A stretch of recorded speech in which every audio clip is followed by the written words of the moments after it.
Hey, good morning, guys. The whole assembly's there. I just need to get the wire for the coils. Should be here Wednesday or Thursday. But this will give you an idea of how I put this together. I've got 5/16 threaded rods going through four corners, and that's half-inch spacing for separation.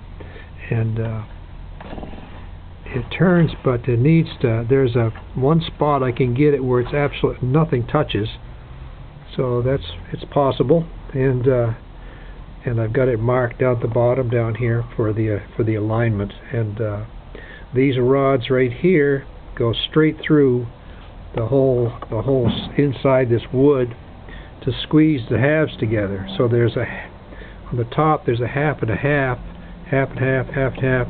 This piece is not halved. This piece comes straight off.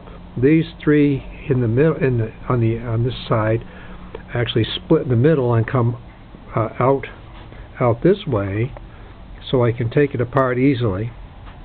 If I went with a cut on in this area going in, that wouldn't work. I'd have to take the pillow blocks off, and I don't want to move them. They're all gooped in position. So. But anyway, so next step is to put a magnet on this shaft, and